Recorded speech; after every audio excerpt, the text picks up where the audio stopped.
back then when I joined, Luno was doing really, really well. But at a certain point of time, because of uncertainty around the licensing and so on, there was challenges with the bank account, right? So the bank account was, at that point of time back in 2017. Of course, today everything is like fine, everything's like perfectly licensed, everything's really well. But back then, 2017, I think there was a challenge with the bank. So the bank was not able to receive money for a while, and then can only withdraw money, can only pay customers back for a while, but cannot accept new funds. So my first month into the job is basically to talk to customers to say, okay, we need some time to solve the problem. There's some challenges with the banking system and so on. But thankfully, I spoke to so many people. People were actually quite patient and willing to give Luno a chance. And safe to say, after a couple of months, everyone who asked for their money got their money back.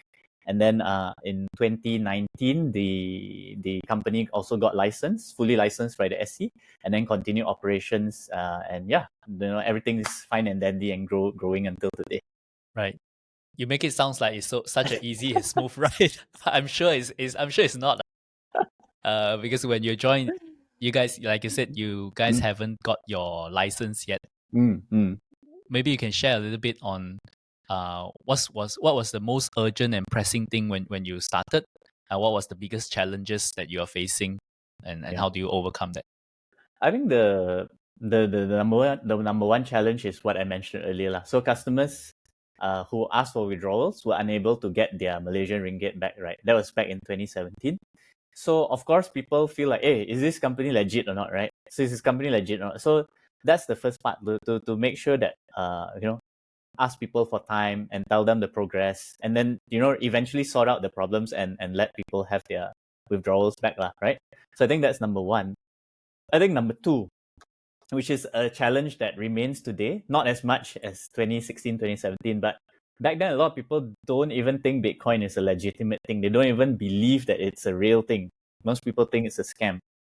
So that process of talking to people, educating people, I think again we are very blessed and very privileged, because the regulators in Malaysia, the people who are in the industry, who actually open their minds and accepted that, okay, this is something that is futuristic and new, so what are we going to do about it? And thankfully, everything worked out well, and the industry continues to grow in Malaysia today.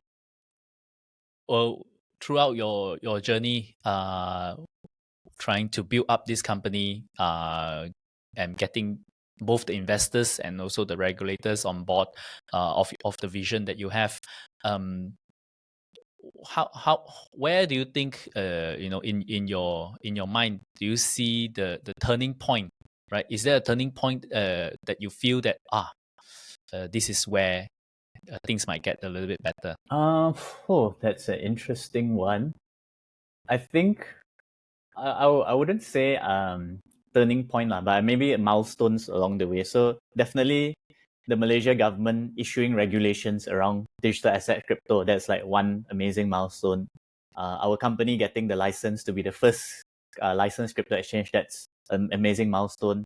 And then getting a bank partner who's willing to be our bank partner, because until today, right, many banks are still very skeptical to work with crypto exchange. So that we were able to work together with a banking partner, that's also another amazing milestone.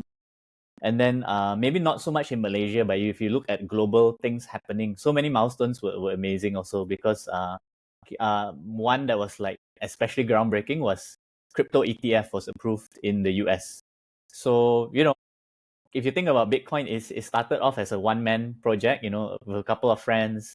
And then within, I think, just around 10 years, no, slightly more than 10 years, 14 years, I think, ETF, a crypto ETF is already started. And, today, crypto ETFs are like the most successful ETFs ever, right? If you look at BlackRock ETF and so on. So, so many milestones. And if, sometimes you look back, it's like, wow, this is like quite an amazing thing as well.